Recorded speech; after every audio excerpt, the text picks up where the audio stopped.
Hello friends, welcome to recharge bytes. இப்போ நம்ம என்ன வீடியோ பார்க்க போகிறோம் அப்படின்னு பார்த்தீங்கன்னா, பிக் பாஸ் சீசன் 7 அப்டேட் தான். பிக் பாஸ் சீசன் 7ல் பார்த்தீங்க அப்படின்னா, இப்போ வந்து டிக்கெட் டு ஃபினாலே டாஸ்க் போயிட்டு இருக்கு. ஆக்சுவலாக வந்து இப்போ இந்த வீடியோ பற்றி அப்டேட் யாரை பற்றி அப்படின்னு பார்த்தீங்கன்னா, நான் விஷ்ணு அண்ட் பூர்ணிமா பற்றி தான். விஷ்ணு அண்ட் பூர்ணிமா வந்து கொஞ்சம் க்ளோஸ் ஆகிருந்தாங்க. அதுக்கப்புறம் வந்து ஃபேமிலி டாஸ்க் வந்ததுக்கு அப்புறமா விஷ்ணு வீட்டிலேருந்து வந்து சொல்லிட்டு போனாங்க, கண்டிப்பாக ஸ்பெஷல் டைம் பூர்ணிமா கிட்ட வேண்டாம் அப்படின்ற மாதிரி சொல்லிட்டு போனாங்க. பிகாஸ் வந்து பூர்ணிமா வந்து முன்னாடி ஒரு மாதிரியும் பின்னாடி ஒரு மாதிரியும் விஷ்ணு கிட்ட பேசிட்டு இருந்தாங்க, அதனால வேண்டாம் அப்படின்னு சொல்லிட்டு போயிருக்காங்க.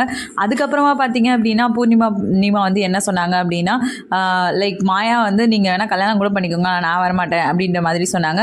ஸோ அதுக்கு பூர்ணிமா வந்து சொன்னாங்க, ஒரு ரிலேஷன்ஷிப்பில் பிரச்சனை இருக்கலாம், பட் எல்லாமே பிரச்சனையாக இருந்தால் தான் வந்து என்ன பண்ண முடியும். ஸோ ஏஜ் கூட எனக்கு பிரச்சனை இல்லை, பட் மெச்சூரிட்டி தான் வந்து எனக்கு பிரச்சனை. விஷ்ணுக்கு சுத்தமாக மெச்சூரிட்டியே இல்லை அப்படின்ற மாதிரி சொல்லியிருந்தாங்க. அதுக்கப்புறமா பார்த்தீங்க அப்படின்னா, என்னை வந்து கொஞ்சம் அந்த லாஸ்ட் வீக் வந்து நிறைய பிரச்சனை நடந்தது, அந்த பிரச்சனையில் வந்து ஹீல் பண்ணிக்கிறதுக்காக என்னை யூஸ் பண்ணிக்கிட்டாரு அப்படின்னு சொல்லிட்டு பூர்ணிமா சொல்லியிருந்தாங்க. ஸோ இதுதான் வந்து மாயாவும் அவங்க கிட்ட சொல்லியிருந்தாங்க. பிகாஸ் வந்து அவங்க விக்ரம் விஷ்ணு கேப்டனாக இருக்கும்போது நிறைய பிரச்சனைகள் நடந்தது, அவரோட கேப்டன்சி நல்லாவே இல்லை அப்படின்னு சொல்லிட்டு எல்லாருமே வந்து சொன்னாங்க. ஸோ அதுக்கு வந்து அவர் ஹீல் பண்ணிடுறதுக்காக வந்து பூர்ணிமா கிட்ட பேசினதான் வந்து சொல்கிறாங்க.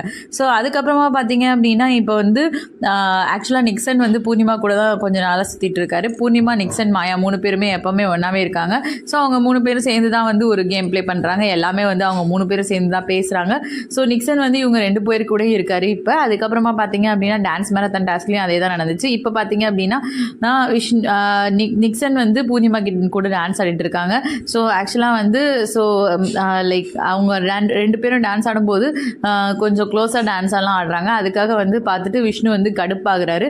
அதுக்கப்புறமா பார்த்தீங்க அப்படின்னா, நிக்சன் வந்து அதை சொல்கிறாரு, நீங்கள் வந்து டான்ஸ் ஆடுறத பார்த்து யாருமே உங்களுக்கு ப்ரப்போஸ் பண்ணதே இல்லையா, நீங்கள் ரொம்ப அழகாக டான்ஸ் ஆடுறீங்க, நீங்கள் ஆடுறதை பார்த்தா வந்து எனக்கு ப்ரப்போஸ் பண்ணணும் போல இருக்கா அப்படின்ற மாதிரிலாம் சொல்கிறாரு. ஆக்சுவலாக ஃபஸ்ட்டு டைமே வினிஷாவை பற்றி பேசும்போது இவங்க வினிஷா வந்து பிடிக்கல அது இதுன்னு சொல்லிட்டு அவங்க வந்து ஒரு டெஃபினேஷன் கொடுத்துருப்பாரு. அதுக்கப்புறமா பார்த்தீங்க அப்படின்னா, பூர்ணிமா இஸ் மை டைப் அப்படின்ற மாதிரி சொல்லியிருப்பாரு.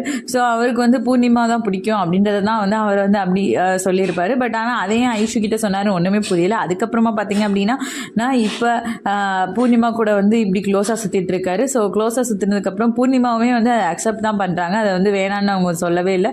ஏன்னா வந்து அவங்க வந்து டான்ஸ் ஆடுறாங்க, கூட நல்லா தான் சிரிச்சுட்டு ஆடுறாங்க. ஸோ இது எதனால் அப்படி பண்ணுறாங்க, வேணே விஷ்ணு காண்டியத்துக்காக தான் அவங்க பண்ணுறாங்கன்னு கூட தெரியல. மேபி அது கடுப்பாகிறாரு, விஷ்ணு செம்மையாக கடுப்பாகிறாரு. ஸோ அதுக்கு அவங்க மாயா கிட்டே சொல்கிறாங்க, அவர் ரொம்ப கடுப்பாகிறாரு, அதுதான் எனக்கு பிடிச்சிருக்கு அப்படின்ற மாதிரிலாம் அவங்க வந்து சொல்கிறாங்க. ஸோ இதை பற்றி நீங்கள் என்ன நினைக்கிறீங்க? இப்படி ஒரு மனுஷனை கடுப்பாத்தி காண்டாக்கி டென்ஷனாக்கி வெறுப்பேற்றி வாழ்ந்துடலான்னு பார்க்குறாங்க. இப்படி தான் ஒருத்தரை கடுப்பேற்றி சரவண விக்ரம வெளியே அனுப்பிச்சிட்டாங்க. அடுத்து விஷ்ணு வலையில் மாட்டாரா இப்போதைக்கு ஓரளவுக்கு தெளிவாக தான் இருக்காரு. பிகாஸ் மாட்டாமல் தான் வெளியே ஒழுங்கு அழகாக டிக்கெட் ஃபினாலே டாஸ்க்கு சூப்பராக விளையாண்டு ஜெயிச்சிட்டாரு. அதே மாதிரியே மேலே போனார்னா செம்மையாக இருப்பார். ஸோ இல்லை இவங்க பண்ணுற சூழ்ச்சி வலையில் மாட்டுவார். ஆனால் இப்போதைக்கு சூழ்ச்சி வலையில் மாட்டிருக்கிறது நிக்சன் அப்படின்றது நல்லா மட்டும் தெரியுது. அடுத்த வாரம் கண்டிப்பாக அவரை வெளியே அனுப்பிச்சிடுவாங்க. ஓகே ஃப்ரெண்ட்ஸ், தேங்க்ஸ் ஃபார் வாட்சிங்.